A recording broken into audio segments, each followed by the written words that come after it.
সকলের সাথে একত্র হয়ে খেতে বসায়। এবার অহনাকে কিছু বলার আগেই পিসিকে জব্দ করলো দুর্গাদেবী। হ্যাঁ বন্ধুরা, আমরা এমনটাই দেখতে পারবো বড়লোক ঘরের ছোট বউ ধারাবাহিকের পরবর্তী পর্বে। তোমরা যারা এই চ্যানেলটিতে নতুন আছো তারা কিন্তু অবশ্যই এই চ্যানেলটি সাবস্ক্রাইব করতে ভুলো না। তো চলো বিস্তারিত জেনে আসি। পরের দিন সকালবেলা যখনই অহনা রেডি হবে এবং সে যখনই অফিসের উদ্দেশ্যে বেরিয়ে যাবে, ঠিক তখনই সবাইকে সার্ভ করে দেয় অহনা এবং বাকি বউয়েরা। ঠিক তখনই সকলে মিলে অহনাকে বলে যে তুমিও তো অফিসে যাবে, তাহলে তুমিও বসে পড়ো। এতে করে অর্জুন একই কথা বলে, কিন্তু অহনা বলে যে না, আমি এখানে বসে খাবো না, আমি রান্নাঘরে গিয়ে চুপচাপ খেয়ে নেবো। ঠিক তখন দুর্গাদেবী বলছে কেন, এখানে বসে খেলে কি এমন ক্ষতি হয়ে যাবে আমি শুনি, আর রান্নাঘরে গিয়ে যে তুমি খাবে সেখানে যে তুমি নোংরা করবে না তার কোনো গ্যারান্টি আছে? ঠিক তখন বলছে মা, শুধু ভাত আর তরকারি তো, বেশিটা নোংরা করবো না, আর কোনো কিছুতেই কোনো কিছু ছড়িয়ে ছিটিয়ে পড়বে না, আমি আপনাকে কথা দিচ্ছি। আর তখনই বলছে ঠিক আছে, সেই সমস্ত কিছুই বুঝতে পারলাম, কিন্তু এখানে সকলের সাথে বসে খেতে কি সমস্যা তোমার? ঠিক তখন বলছে না মা, এটা কেমন দেখায়, আর আপনারা সবাই খান, আমি ওখানে গিয়ে খেয়ে নেবো। এতে করে তখন দুর্গাদেবী অবাক হয়ে দেখতে থাকে অহনাকে। ঠিক তখনই বড়ভাবে বলছে এই সমস্ত কি কথা অহনা, তুই এখানে বসে খেলে কি এমন ক্ষতি হবে? ঠিক তখন বলছে না বড় দিদি,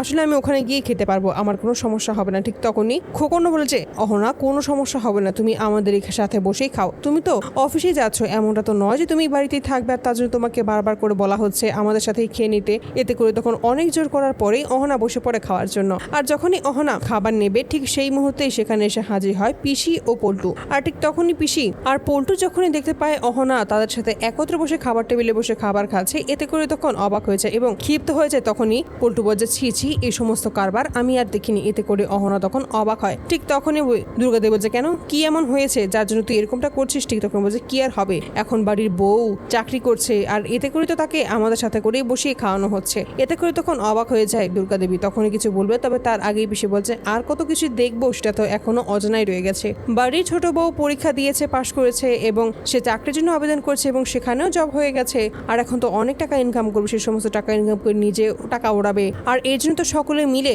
এখন ওকে ভালোবাসছে বেশি এবং ও যেটা চাইছে সেটাই করছে, আর এই জন্য তো তোদের সাথে তাল মিলিয়ে ওকেও এই টেবিলে বসিয়ে খাবার দিচ্ছে। এতে করে তখন অহনা আর সেখানে বসে থাকতে পারে না, সে তখনই উঠে পড়ে। আর এতে করে অহনাকে দুর্গাদেবী বলছে এখানে বসে খাবে। ঠিক তখন বলছে না মা, আমি এখানে বসে আর খেতে পারবো না, আমি যখন চলে যাব তার আগে আমি ওখান থেকে খেয়ে আসবো, আপনি চিন্তা করবেন না। এতে করে তখন সকলে চুপ হয়ে যায়। ঠিক তখনই দুর্গাদেবী বলছে এই সমস্ত কথা এখন না বললে তো তুমি পারতে ঠাকুরজি। ঠিক তখন বলে কেন কেন দিদি বলবো না, এই সমস্ত কথা বলার জন্য তো আর সময় চলে যাচ্ছে, তাই তো এখনই বলতে হলো। আর তোমার বাড়ির ছোট বউ এই সমস্ত পুরুষদের সাথে একই টেবিলে বসে খাচ্ছে, এটা কি কোনোভাবে মানানসই? এর আগে কি কখনো কোনো বৌমা এরকমটা করেছে? ঠিক তখনই দুর্গাদেবী বলছে কেন, এখানে যদি ও খায় তাহলে কি এমন ক্ষতি হয়ে যাবে আমি সেটাই বুঝতে পারছি না। ওরা এমনিতেও আমাদের পরে এই টেবিলে বসেই খাবে, তাহলে এখন যদি আমাদের সাথে একই টেবিলে বসে খায় তাহলে কি এমন ক্ষতি হয়ে যাবে? আর তুমি একজন মহিলার মেয়ের কথা বলছো, তাহলে আমি নিজেও তো একটা মেয়ে, তাই আমিও তো ওদের সাথে বসে খাচ্ছি, তাহলে কি তুমি এটাই বোঝাতে চাইছো যে আমিও এখানে বসে খেতে পারবো না? এতে করে তখন অবাক হয়ে যায় পিসিমা। ঠিক তখন বলছে আমি এমনটা কখন বললাম? ঠিক তখনই দুর্গাদেবী বলছে তাহলে তুমি কি বোঝাতে চাইছো?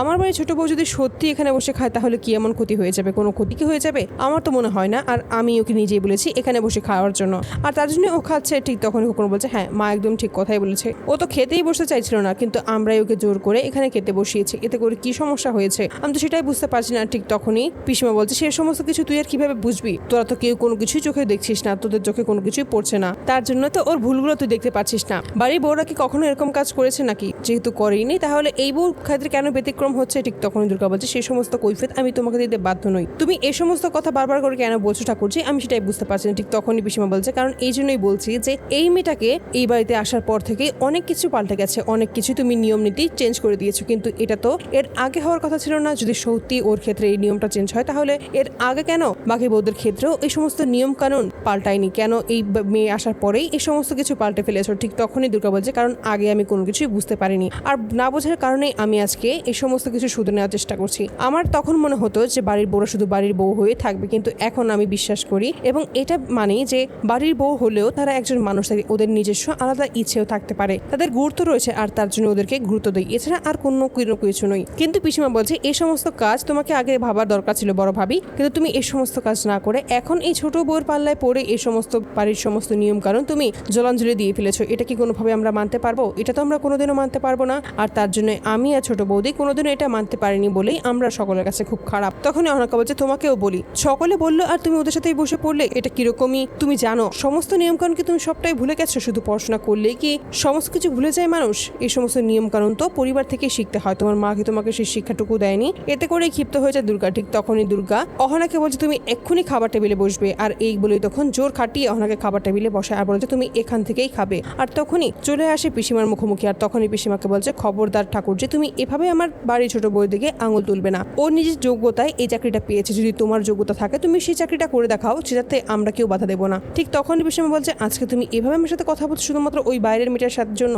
ঠিক তখনই ছোট বলছে, পিসিমণি তুমি কিন্তু ভুল করছো, ও কিন্তু বাইরের মেয়ে নয়, ও আমার স্ত্রী, তাই ও এই বাড়ির ছোট বউ। তাই তোমার যতটা অধিকার রয়েছে ওরও ঠিক ততটাই অধিকার রয়েছে, কোনো অংশে কিন্তু ওর অধিকার কোনো কম নয়। আর এতে করে তখন পিসিমা চুপ হয়ে যায়। ঠিক তখনই দুর্গা বলছে, খবরদার তুমি এরপর থেকে আমার ছোট বউকে নিয়ে আরেকটা বাজে কথা বলবে না, তাহলে কিন্তু আমার থেকে খারাপ কেউ হবে না ঠাকুরজি। আমি তোমাকে শেষবারের মতো সাবধান করে দিচ্ছি। তো বন্ধুরা, তোমরা কি চাও যেন এবার এভাবেই সকলের সামনে যেন একত্রে খেতে বসায়? অহনাকে অপমান করার আগে যেন এবার পিসিকে জব্দ করে দেয় দুর্গা দেবী? অবশ্যই তোমরা তোমাদের মতামত কমেন্ট বক্সে জানতে ভুলবে না। ধন্যবাদ।